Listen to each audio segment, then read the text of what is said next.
Hello, beautiful, and welcome to my podcast, Stepping into the Light. This is your host, Julia Treat from juliatreat.com, and I am thrilled and grateful that you are here with me. So thank you for listening and tuning in. If you have not realized it yet, my podcasts have gone from weekly podcasts to daily podcasts, at least 5 days per week for now. I shifted in this new direction, doing more and more of this work, so we will see how this goes. I appreciate the love and support that you all send to me. So today I wanted to talk about why I am grateful for Lyme disease. This has a bigger meaning than just Lyme disease. I wanted to talk about why things that happen in our life are actually happening for us and not to us. It's our opportunity to learn and to grow, and so often to heal what is hurting inside of us. So things show up, but I'm here to tell you it is more often for our own healing to go deep inside ourselves to see what it is that needs healed. There was a lot that needed healing within me from early days this lifetime, from childhood on to my teen years to early adulthood, all the way to, just last year.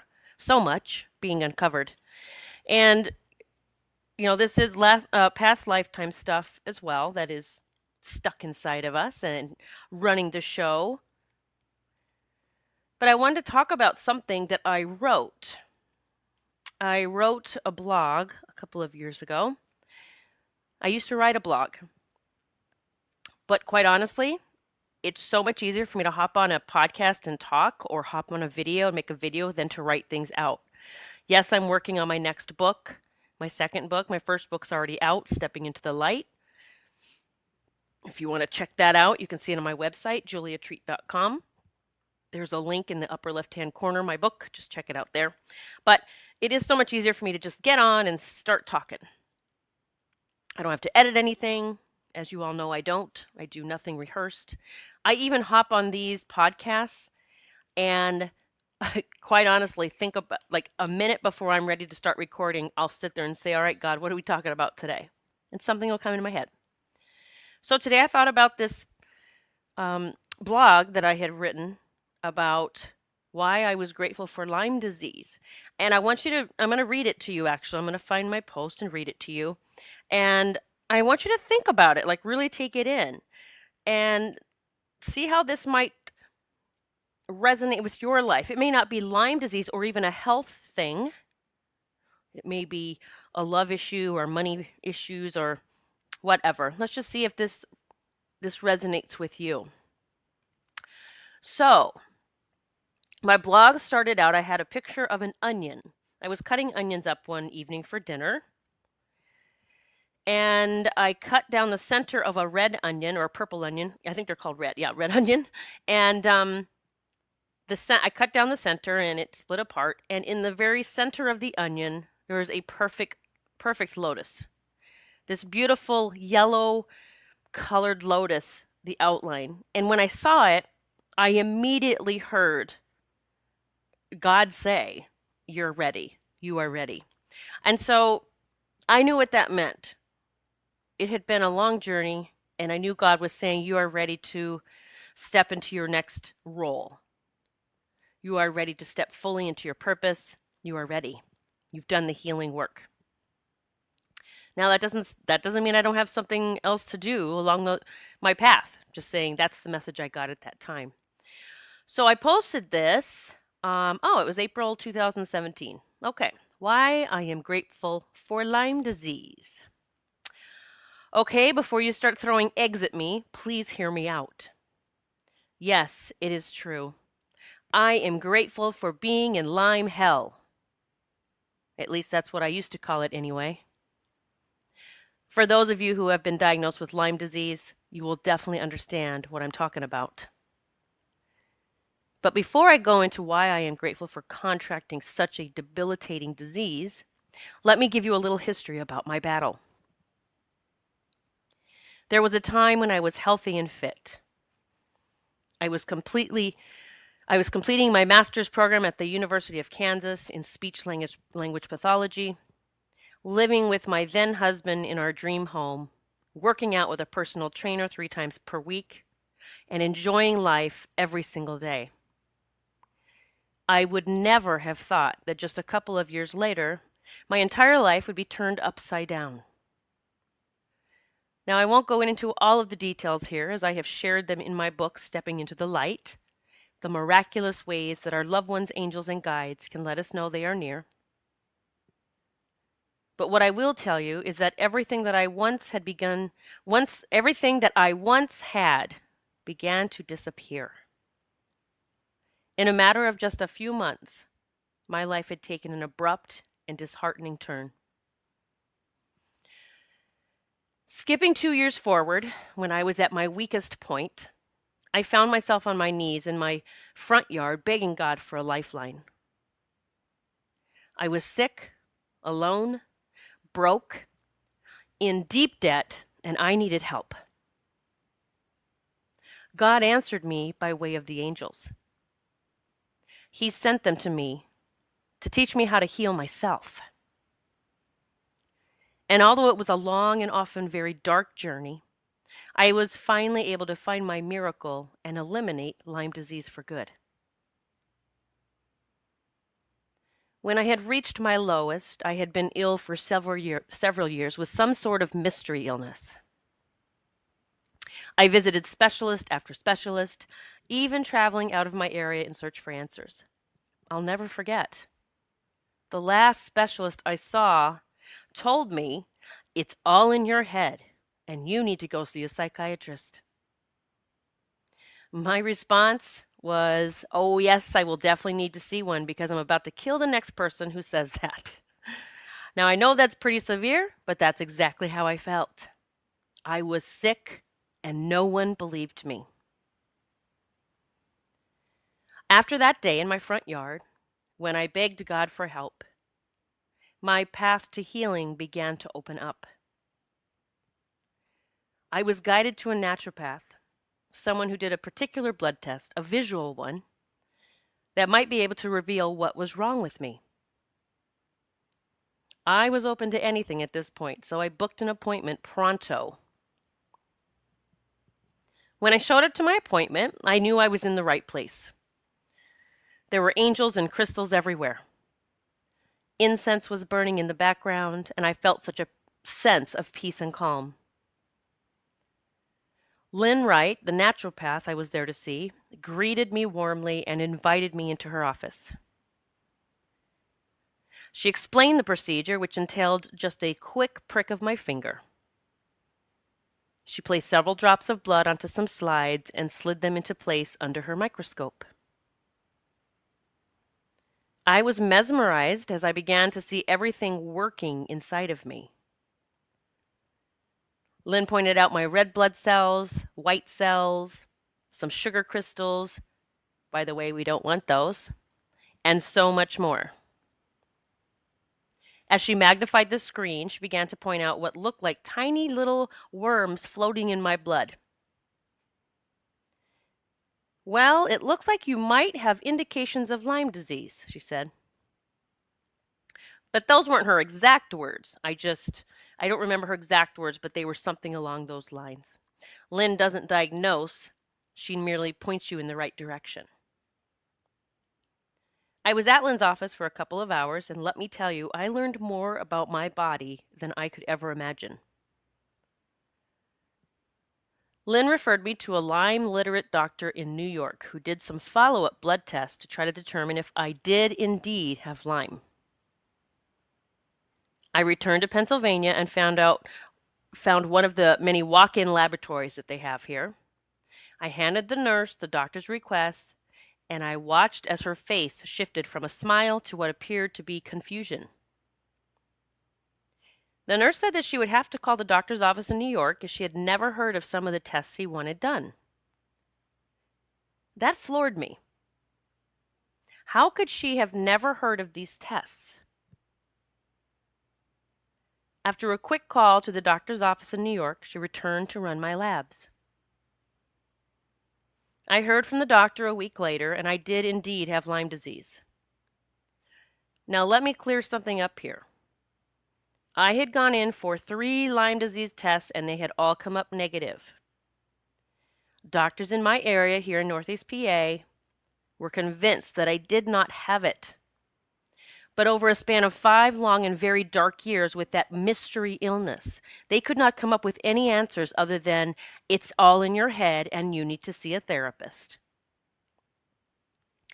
Now, you can check out all of the symptoms of Lyme disease by going to the New York Lyme Association online.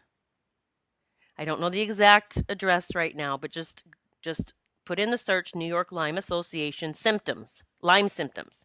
And if you want to take a peek at just how many symptoms you can have. And by the way, you can have just a few or you can have all of them. I had all of them except the symptoms for men and just a handful more. And I think at the time that I had Lyme disease, there were upwards of 60 symptoms. Again, you can have one or you can have all of them. I also had asthma at the time and needed an inhaler various times throughout the day. One of the craziest things was that they found nodules in my lungs, one on each side. Now, I had been a smoker for years when I was younger, and I was worried that I hadn't quit soon enough. I had to go for scans every 6 months to keep an eye on these nodules in my lungs to make sure that they weren't growing. They never got any larger, and the really amazing thing is that they completely disappeared once I had cured myself from Lyme disease. Again, the doctor was baffled. My asthma also disappeared, and I have not used an inhaler in years. I began to see a Lyme literate doctor in New York and was on the regimen of medication, triple the usual dosage for any other condition for a little over a year. So triple the antibiotics that they usually give for something. And I'm going to tell you, it was awful. I was constantly sick because of the strong meds I was taking. Most of the Lyme symptoms would disappear for a bit and then come right back. It was a constant struggle, and my newfound hope was quickly slipping away. After the first year of treatment, I decided to try a natural approach. That seemed to resonate with me more anyway, as I was someone who ate organic foods and tried to stay away from the bad stuff most of the time. I was on natural remedies for the next 2 years, and although I did find some relief from time to time, my Lyme disease always returned. I think the longest I ever was well was 10 days, and it would just come back. My struggle was real, and I was beyond frustrated. I had always been such a healthy person and had been quite active in previous years. Remember, I was working out with a trainer 3 times a week before the Lyme hit me. I could no longer work out. I found myself caught up in victimhood. I frequently called up to my angels and guides for help and even promised one evening that if they could bring me my miracle of complete health, or at least show me how I could attain it once again, that I would teach others how to heal too. Well, I found out that when you make a deal like that, God answers. Oh, yes, He does. As my battle with Lyme disease continued, I focused on really taking time to tune into God and the angels. I asked them for guidance and always prayed for a miracle. My angels and guides began to show me everything I was experiencing was of my own doing. They put people in my path that would deliver their loving messages. I remember one time I was watching Oprah and she said something like, "You are the problem. You are the solution." I just got chills saying that again.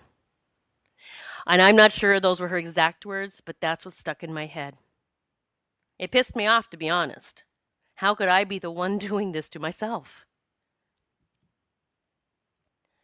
I began to learn all that I could about the emotional connection to illness and disease. The more I learned, the more I realized that I was the one keeping myself sick. All of the guilt, shame, and just plain unworthiness had consumed my being. And those were just some of the emotions keeping me sick from this lifetime. When I began my journey into my past lives, the epiphanies and aha moments just kept coming. So much had happened, and my soul remembered it all. Not from a conscious mindset, mind you, but subconsciously. And that, my friend, is what's keeping you sick, broke, alone, or all of that. You have developed limiting beliefs, and they are running the show. Your past, whether it's this lifetime and possibly others, is affecting you now. I truly cannot say it loud enough. As I began to heal my past wounds, my body began to shift. As I began to feel worthy of love, money, health, and all of the good stuff, it all started to show up. My flow shifted, and I began to attract everything I had always tried so hard to pull in. All of my blocks had disappeared, and I was finally able to glide through life with grace and ease. My struggle had ended, and I had God and my angels and guides to thank for showing me what I needed to do to heal myself. My miracle was right there all along. It was me. God has been nudging me to step into a new role, one of a transformational life coach, and I have been enjoying being that for others for several months now, the past year actually. Coaching others as they transform their lives into the life of their dreams has been just a vision of complete bliss for me. I'll have to be honest, I fought this calling for about a year. I knew this was one of my new ventures, and I was begging God to take it away. This was not what I was wanting to do at this time. I remember after being free from Lyme symptoms for 1 year, God tapping me on the shoulder and saying, "It's time. You can do it." Only for me to respond, "Okay, just 1 more year." Well, that was 2 years ago. I'm going on 3 years with no Lyme symptoms. And my call into being the healing life transformational coach is bringing me so much joy. It's also bringing so much joy to those that I'm mentoring. I have healed myself, and now I get to help others do the same. So keeping with my promises, I am now gliding down that path. I am helping others heal just the way that I did. We do the deep diving work together. Deep diving work from this lifetime and past lifetimes.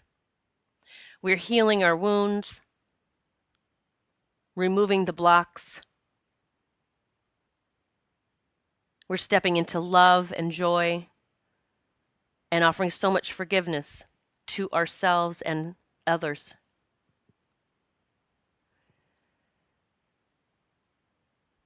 I'm here to help you if you need to heal the past. I'm here to help you create a beautiful life full of abundance in all its forms. And I'm here to help you embrace your miracle. And I meant it when what I said earlier in this blog, that I am grateful for Lyme disease. For it gave me no other option but to seek the truth. It forced me to do the work. It helped me heal my soul. Lyme disease helped me find the lotus that had been in there all along, just waiting to be discovered underneath all of those layers of murky waters. And just when I said yes to my new role, God gave me a wink. That beautiful lotus that showed up in that purple onion. I was proclaiming that I was ready while cutting up that onion. Tears began to flow as I reached the center and saw what looked to me like that lotus flower. I knew that I was finally ready, and it felt so good. I had peeled back the layers, and I was finally able to see the light once again. It still gives me chills when I think about it all. I've always known that I was a healer, but I thought my calling was to heal others. Now I know that there is so much more to my calling. I am being asked to help others heal themselves. That is when the true healing occurs, my friend. When we dive into those murky waters of emotional pain, we own it, we heal it, and we release it. That's when the true miracle occurs. And I want to remind you, and please hear me loud and clear, you are the miracle. I hope you enjoyed that. That was from a blog that I wrote last year. I can honestly say that I still live a life free of Lyme disease, and I am grateful every single day that I feel fantastic. If you have any sort of chronic illness that you are hoping to beat, to kick to the curb, to kick its ass, whatever it is, I'm here to help you. I can help you into your dream of feeling healthy and whole and complete. I can help you heal those soul wounds. And perhaps all you need are my podcasts or the meditations that I post occasionally, or my YouTube channel, things that I post there. That's all helping you as well. I'm always eager to speak with you if you want to discuss this further. But for now, I'm asking God to shower you with unlimited abundance in all its forms. Help you release the wounds that you have carried, knowing that it is okay to let it all go. Give it to the angels. Give it to God. Step into your power. And remember to be badass. I love you. God bless.